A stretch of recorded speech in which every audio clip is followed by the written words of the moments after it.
नमस्कार दोस्तों, आप सभी का स्वागत है आपके अपने ही चैनल बेस्ट एजुकेशन पर। दोस्तों आज की वीडियो में डिस्कस करेंगे बहुत ही इंपॉर्टेंट क्वेश्चंस जो कि होंगे सामान्य हिंदी से, हिंदी व्याकरण से। दोस्तों ये टेस्ट नंबर 2 है। इससे पहले हमने एक टेस्ट लगा लिया है कल। और दोस्तों क्लास का जो टाइमिंग है वो 8:30 बजे की है। ठीक है दोस्तों, तो आज का वीडियो भी बहुत ही इंपॉर्टेंट रहने वाला है। और अगर दोस्तों आपने कल वाला वीडियो नहीं देखा तो चैनल की प्लेलिस्ट में जाइए, वहाँ पर आपको आसानी से मिल जाएगा। बहुत ही इंपॉर्टेंट और सेलेक्टेड क्वेश्चंस मैं करा रहा हूँ दोस्तों। ठीक है, क्योंकि आपकी परीक्षा में बहुत ही कम समय रह गया है। उत्तर प्रदेश पुलिस 18 फरवरी को एग्ज़ाम है, तो एग्ज़ाम को टाइम को देखते हुए बहुत ही कम समय है, तो तैयारी में लग जाइए। बहुत ही इंपॉर्टेंट क्वेश्चंस मैं करा रहा हूँ दोस्तों। ठीक है, आज की वीडियो भी बहुत ही इंपॉर्टेंट रहने वाली है। कुछ सेलेक्टेड क्वेश्चंस को लिया है मैंने, 30 क्वेश्चंस को डिस्कस करेंगे। आपने 30 में से कितने क्वेश्चंस को सही किया कमेंट करके ज़रूर बताना। दोस्तों हिंदी जो है हमारा बहुत ही ईजी सब्जेक्ट होता है और आसानी से यहाँ से हम बहुत अच्छे नंबर गेन कर सकते हैं, अपनी परसेंटेज को ऊपर बढ़ा सकते हैं। ठीक है, अदर सब्जेक्ट की अपेक्षा। ठीक है, तो आज का वीडियो बहुत ही इंपॉर्टेंट है, तो वीडियो को लास्ट तक जरूर देखना। चलिए दोस्तों शुरू करते हैं आज का अपना important video, part number 2, test 2। Question number 1 देखते हैं। क्वेश्चन नंबर 1 है हमारा, स्थायी भावों की कुल संख्या है। तो दोस्तों स्थायी भावों की जो संख्या होती है वो दोस्तों 9 होती है। ठीक है, तो यहाँ पर हमारा ए ऑप्शन बिल्कुल राइट हो जाएगा। चलिए नेक्स्ट क्वेश्चन, प्रश्न नंबर 2, शांत रस का स्थायी भाव क्या है। इंपॉर्टेंट क्वेश्चन है दोस्तों। शांत रस का स्थायी भाव क्या है? जुगुप्सा, शोक, क्रोध या फिर निर्वेद। बताइए कौन सा ऑप्शन यहाँ पर सही हो जाएगा। तो दोस्तों शांत रस का जो स्थायी भाव होता है वो दोस्तों निर्वेद होता है। ठीक है दोस्तों, निर्वेद। ठीक है, क्या होता है? निर्वेद। जुगुप्सा जो होता है ये दोस्तों विभत्स रस का होता है। ठीक है, विभत्स रस का जुगुप्सा होता है या फिर घृणा। कर्ण का हमारा शोक होता है स्थायी भाव। ठीक है दोस्तों, कर्ण का क्या होता है? शोक। और क्रोध का क्या होता है दोस्तों? क्रोध का होता है रौद्र रस। ठीक है, यहाँ पर हमारा ऑप्शन नंबर डी बिल्कुल राइट हो जाएगा, क्योंकि हमसे पूछा गया है शांत रस का स्थायी भाव। ठीक है, कॉपी और पेंसिल ले लीजिए दोस्तों, साथ में मैं थ्योरी भी कवर करा रहा हूँ, तो थ्योरी को भी लिखते चलिए, आप नोट्स बनाते चलिए अपना। बहुत ही इंपॉर्टेंट क्वेश्चंस का कलेक्शन लेके आता हूँ। ठीक है, चलिए नेक्स्ट क्वेश्चन देख लेते हैं। प्रश्न नंबर 3, श्रृंगार रस का स्थायी भाव क्या है। श्रृंगार रस का स्थायी भाव क्या है? उत्साह, शोक, हास या फिर रति। बताइए कौन सा ऑप्शन यहाँ पर सही हो जाएगा। तो दोस्तों स्थायी भाव की संख्या भी मैंने आपको बताई दी। ठीक है, कितनी होती है? स्थायी भावों की संख्या होती है दोस्तों 9। और श्रृंगार रस हमारा बहुत ही इंपॉर्टेंट होता है, तो यहाँ पर इसकी श्रृंगार रस का जो स्थायी भाव होगा दोस्तों रति होगा। ठीक है, रति या फिर प्रेम। ठीक है, या फिर हम प्रेम भी बोल सकते हैं। श्रृंगार श्रृंगार श्रृंगार रस को दोस्तों 2 भागों में बांटा जाता है, संयोग श्रृंगार और वियोग श्रृंगार। ठीक है, तो यहाँ पर हमारा डी ऑप्शन बिल्कुल राइट हो जाएगा। चलिए नेक्स्ट क्वेश्चन, प्रश्न नंबर 4, विश्व में स्थायी भाव किस रस में होता है। विश्व में स्थायी भाव किस रस में होता है? हास्यरस, शांत, अद्भुत या फिर विविध। बताइए कौन सा ऑप्शन यहाँ पर सही हो जाएगा। क्वेश्चन नंबर 4, विश्व में स्थायी भाव किस रस में होता है दोस्तों। तो दोस्तों यहाँ पर हमारा ऑप्शन नंबर सी जो है बिल्कुल राइट हो जाएगा, अद्भुत।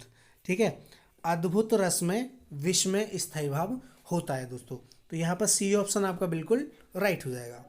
नेक्स्ट क्वेश्चन, प्रश्न नंबर 5। प्रश्न नंबर 5 है, किलक अरे में नेह निहास निहास, इन दांतों पर मोती वासु। इन पंक्तियों में कौन सा रस है दोस्तों। इंपॉर्टेंट पंक्तियां हैं, आप लोग कमेंट करिए, बताइए कौन सा ऑप्शन यहाँ पर सही हो जाएगा। किलक अरे में नेह निहास, इन दांतों पर मोती वासु। कौन सा ऑप्शन यहाँ पर सही हो जाएगा। कौन सा रस है दोस्तों? वीर रस, शांत रस, वत्सल रस या फिर हास रस। बताइए कौन सा ऑप्शन यहाँ पर सही हो जाएगा। तो दोस्तों यहाँ पर आपका वात्सल रस है। ठीक है, वात्सल रस होगा, तो सी ऑप्शन आपका बिल्कुल राइट हो जाएगा। ठीक है दोस्तों, कौन सा होगा? वात्सल रस दोस्तों। विश्व में जो होता है उसका मतलब होता है आश्चर्य। ठीक है दोस्तों, और हास्य रस का जो स्थायी भाव होता है हमारा, हास्य का मतलब हास्य। ठीक है, शांत रस का शाम या फिर निर्वेद। चलिए नेक्स्ट क्वेश्चन देख लेते हैं। क्वेश्चन नंबर 6 है।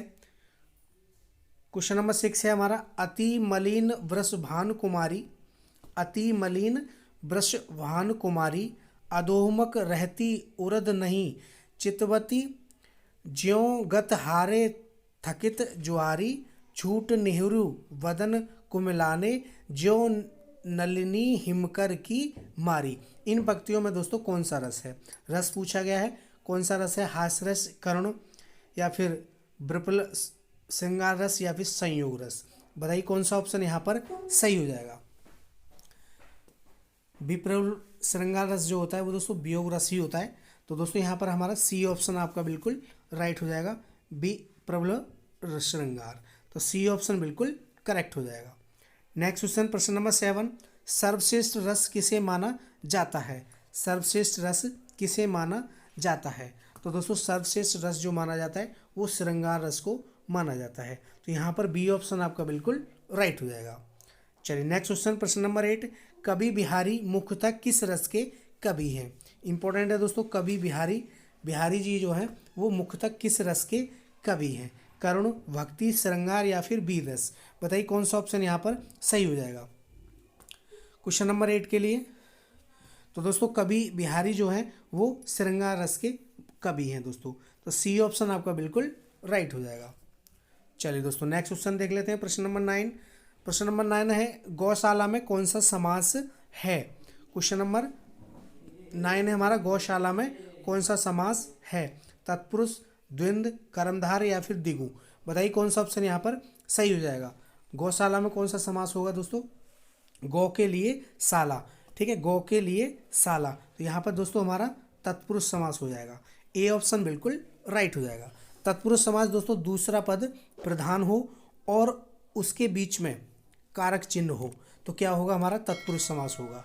ठीक है, तो यहाँ पर हमारा कारक चिन्ह हो रहा है के लिए, ठीक है, संप्रदान कालक के लिए का लोप हो रहा है दोस्तों इसमें। ठीक है, तो यहाँ पर हमारा ए ऑप्शन बिल्कुल राइट हो जाएगा, तत्पुरुष समास। तत्पुरुष समास क्या होता है? दूसरा पद प्रधान हो और उसके बीच में कारक चिन्ह हो, तत्पुरुष समास होगा दोस्तों। ठीक है, तो हमारा गौशाला है तो गौशाला में कारक चिन्ह कौन सा है? के लिए, गाय के लिए, ठीक है, गौशाला, ठीक है, गाय के लिए शाला। तो यहाँ पर हमारा ऑप्शन नंबर ए जो है बिल्कुल राइट हो जाएगा, तत्पुरुष समास। चलिए नेक्स्ट क्वेश्चन, प्रश्न नंबर 10, नवग्रह में कौन सा समास है? इंपॉर्टेंट क्वेश्चन है दोस्तों, नवग्रह में कौन सा समास है? द्विगु, तत्पुरुष, द्वंद्व, या फिर कर्मधार? बताइए कौन सा ऑप्शन सही हो जाएगा। नवग्रह में कौन सा समास है दोस्तों? तो दोस्तों नवग्रह में हमारा द्विगु समास है। ठीक है दोस्तों, कौन सा है? द्विगु समास होगा नवग्रह में, द्विगु समास। ठीक है, यहाँ पर ए ऑप्शन आपका बिल्कुल राइट हो जाएगा। नवग्रह मतलब 9 ग्रहों का समूह। ठीक है दोस्तों, द्विगु समास कौन सा होता है? जिसमें पहला पद संख्यावाचक हो। ठीक है, पहला पद कैसा हो? संख्यावाचक, मतलब संख्या का भाव निकल के आता हो, संख्या निकल के आती हो। जैसे नवग्रह है तो 9 ग्रह हो गए ना, 9 ग्रहों का समूह। ठीक है, तो क्या हो गया यहाँ पर? द्विगु समास हो जाएगा। तो ए ऑप्शन आपका बिल्कुल राइट हो जाएगा। नेक्स्ट क्वेश्चन, प्रश्न नंबर 11, 2 वर्णों के मेल से होने वाले विकार को कहते हैं? 2 वर्णों के मेल से होने वाले विकार को क्या कहते हैं दोस्तों? संधि, समास, उपसर्ग, या फिर प्रत्यय? बताइए कौन सा ऑप्शन यहाँ पर सही हो जाएगा। Question number 11। तो दोस्तों 2 वर्णों के मेल से होने वाले विकार को हम संधि कहते हैं। ठीक है दोस्तों, क्या कहते हैं? संधि। याद रखिएगा, बहुत ही इंपॉर्टेंट है। तो ए ऑप्शन आपका बिल्कुल राइट हो जाएगा। संधि जो होती है दोस्तों हमारी वो 3 प्रकार की होती है। ठीक है दोस्तों, स्वर संधि, व्यंजन संधि और दोस्तों विसर्ग संधि। दोस्तों स्वर संधि के भेद होते हैं 5, दीर्घ, गुण, वृद्धि, यण और दोस्तों अयादि संधि। ठीक है, स्वर संधि हमारी 5 प्रकार की होती है। स्वर संधि के भेद 5 होते हैं। चलिए नेक्स्ट क्वेश्चन देख लेते हैं, क्वेश्चन नंबर 12। क्वेश्चन नंबर 12 है, संधि कितने प्रकार की होते हैं? तो दोस्तों अभी मैंने बताया आपको, संधि जो होती है हमारी वो 3 प्रकार की होती हैं। ठीक है, तो यहाँ पर सी ऑप्शन आपका बिल्कुल राइट हो जाएगा। 3 प्रकार कौन कौन से दोस्तों? स्वर संधि, व्यंजन संधि, याद रखिएगा बहुत ही इंपॉर्टेंट है, नोट डाउन करते रहिए, और दोस्तों विसर्ग संधि। ठीक है दोस्तों, विसर्ग संधि। ये 3 प्रकार की हमारी संधियाँ होती हैं। और दोस्तों स्वर संधि जो होती है इसके हमारे 5 भेद होते हैं। स्वर संधि जो होती है 5 प्रकार की होती है, दीर्घ संधि, गुण संधि, वृद्धि, यण और दोस्तों अयादि संधि। ठीक है, ये 5 प्रकार की संधियाँ होती हैं स्वर संधि के अंतर्गत। तो यहाँ पर हमारी 3 संधियाँ होती हैं, सी ऑप्शन बिल्कुल राइट हो जाएगा। नेक्स्ट क्वेश्चन, प्रश्न नंबर 13, निम्नलिखित में शुद्ध वर्तनी का चयन कीजिए। दोस्तों शुद्ध वर्तनी पूछिए हमसे, उन्नति शब्द कौन सा शुद्ध होगा? किस तरीके से हम उन्नति को लिखते हैं दोस्तों? तो दोस्तों हमारा यहाँ पर ऑप्शन नंबर डी जो है बिल्कुल राइट हो जाएगा, ऑप्शन नंबर डी। ठीक है, उन्नति, उन्नति जो लिखा जाता है उन्नति, ठीक है, इस प्रकार से हम उन्नति को लिखते हैं। तो डी ऑप्शन बिल्कुल राइट हो जाएगा। नेक्स्ट क्वेश्चन, प्रश्न नंबर 14।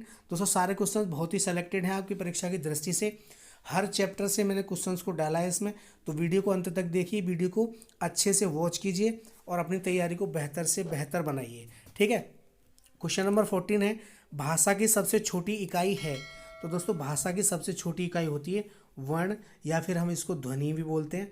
ठीक है, वर्ण या ध्वनि। तो यहाँ पर डी ऑप्शन बिल्कुल राइट हो जाएगा। ठीक है, चलिए नेक्स्ट क्वेश्चन देख लेते हैं।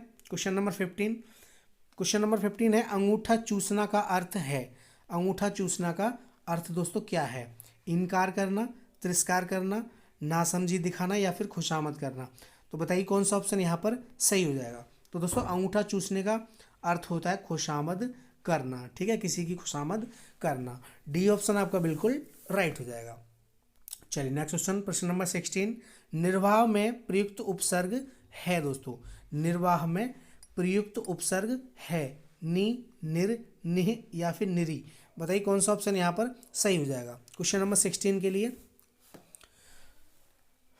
तो दोस्तों निर्वाह में हमारा निर उपसर्ग है, तो यहाँ पर बी ऑप्शन आपका बिल्कुल राइट हो जाएगा क्वेश्चन नंबर 16 के लिए।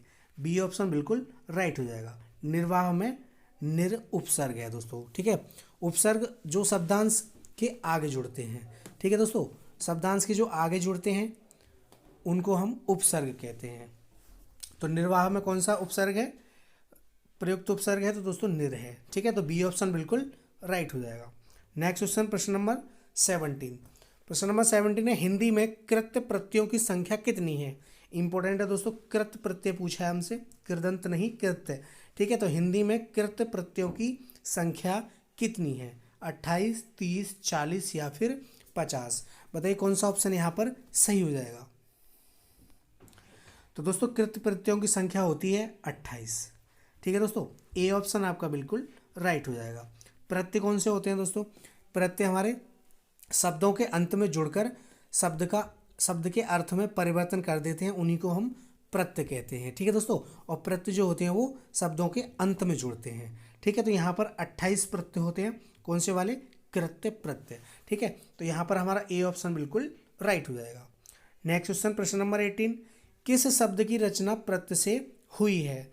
बताइए कौन सा ऑप्शन यहाँ पर सही हो जाएगा। किस शब्द की रचना प्रत्यय से हुई है?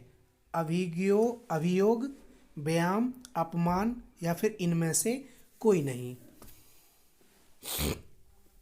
बताइए दोस्तों कौन सा ऑप्शन यहाँ पर सही हो जाएगा। तो दोस्तों ये हमारा ऑप्शन नंबर डी जो बिल्कुल राइट हो जाएगा, ऑप्शन नंबर डी, इनमें से कोई नहीं। ठीक है दोस्तों, इनमें से कोई भी प्रत्यय यूज नहीं हो रहा है। प्रत्यय शब्दों के दोस्तों कहाँ पर जुड़ते हैं? अंत में जुड़ते हैं। तो हमारा डी ऑप्शन बिल्कुल राइट हो जाएगा। चलिए नेक्स्ट क्वेश्चन, प्रश्न नंबर 19। प्रश्न नंबर 19 है दोस्तों, प्रयास अगर अच्छा लगे तो वीडियो को लाइक और शेयर ज़रूर करना, अपने दोस्तों तक ज़रूर पहुंचाना। दोस्तों बहुत ही इंपॉर्टेंट है आपकी तैयारी के लिए, बहुत ही इंपॉर्टेंट सेलेक्टेड क्वेश्चंस को करा रहा हूँ। एक भी क्वेश्चन आपका परीक्षा हॉल से नहीं बाहर जाएगा, पेपर से नहीं बाहर जाएगा, परीक्षा हॉल में देखने के लिए ज़रूर मिलेगा।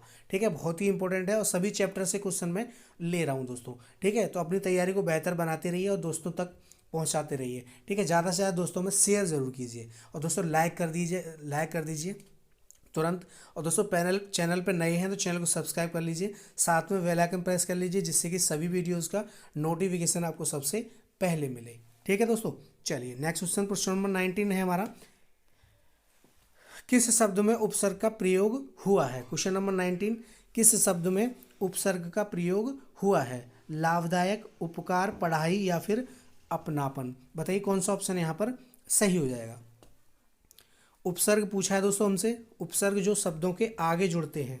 ठीक है, लाभदायक, उपकार या फिर पढ़ाई। बताइए कौन सा ऑप्शन यहाँ पर सही हो जाएगा।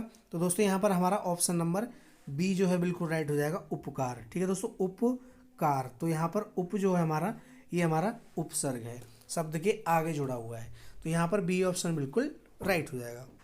नेक्स्ट क्वेश्चन, प्रश्न नंबर 20, दिन रात में कौन सा समास है? दोस्तों समास पूछा गया है। समास हमारे 6 प्रकार के होते हैं दोस्तों, कारक हमारे 8 प्रकार के होते हैं, याद रखिएगा। समास हमारे 6 प्रकार के होते हैं। दिन रात में कौन सा समास है? द्विगु, तत्पुरुष, कर्मधार या फिर द्वंद्व?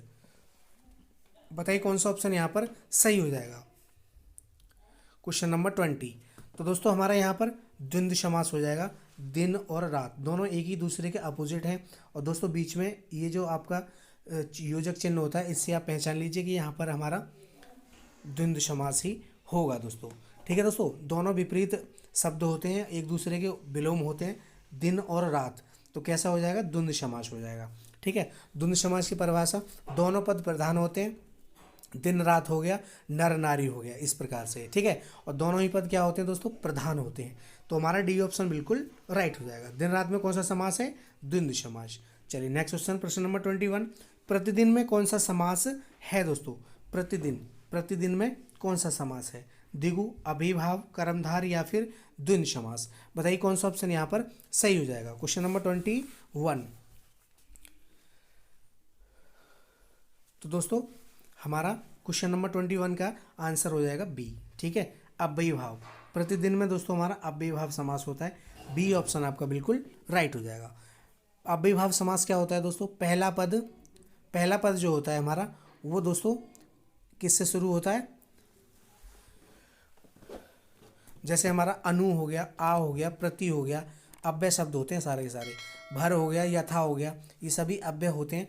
तो पहला पद जो होता है हमारा, वो अव्यय से शुरू होता है। तो यहाँ पर हमारा ऑप्शन नंबर बी जो है बिल्कुल राइट हो जाएगा, अव्ययीभाव समास। ठीक है दोस्तों, चलिए नेक्स्ट क्वेश्चन देख लेते हैं।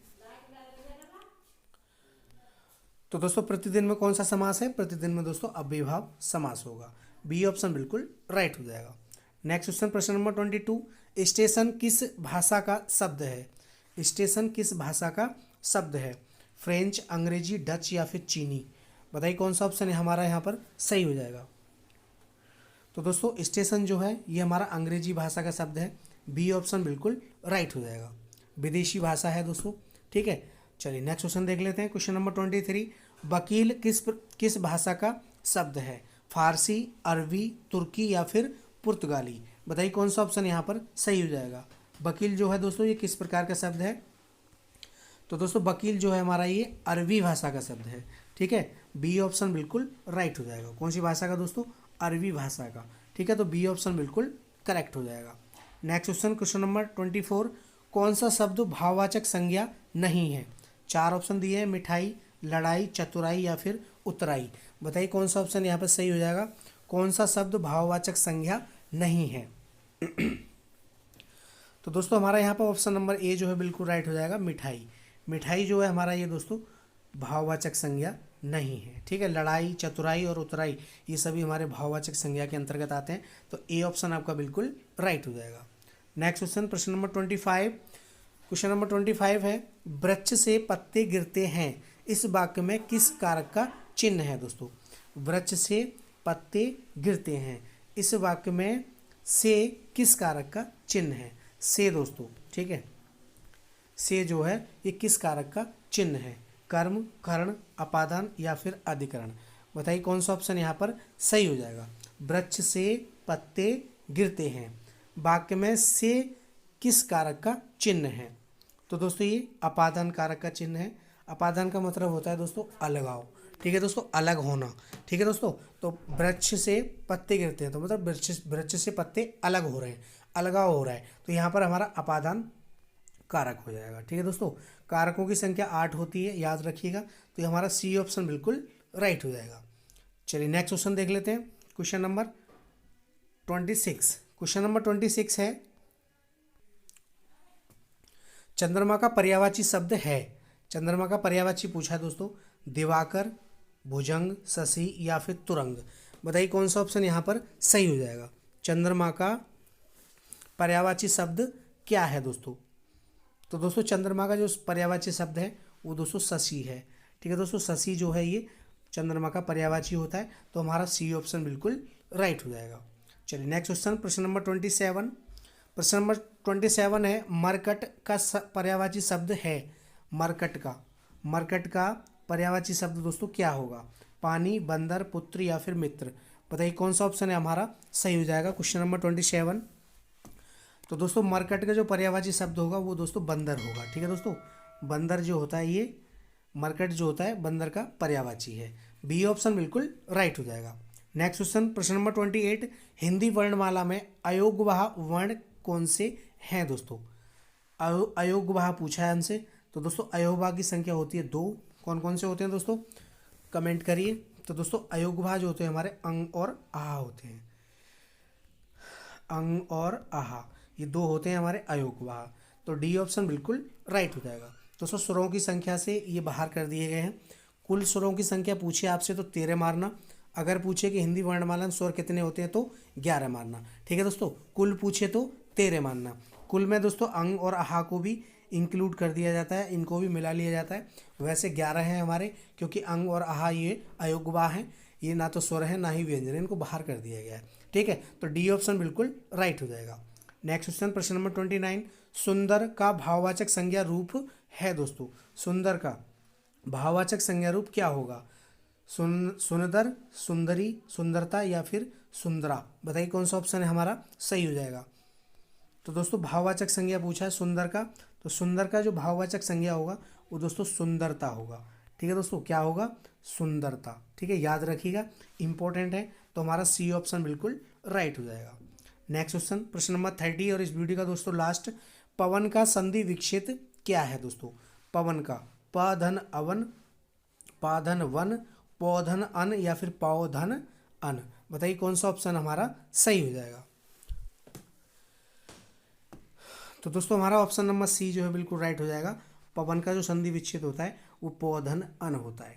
ठीक है, पौधन अन। तो क्या हो जाएगा हमारा सी ऑप्शन बिल्कुल करेक्ट हो जाएगा। ठीक है दोस्तों, तो ये थे हमारे टॉप 30 प्रश्न। वीडियो कैसा लगा कमेंट करके ज़रूर बताना। आपने 30 में से कितने क्वेश्चंस को सही किया कमेंट ज़रूर करना। बहुत ही इंपॉर्टेंट वीडियो है, बहुत ही इंपॉर्टेंट क्वेश्चंस हैं।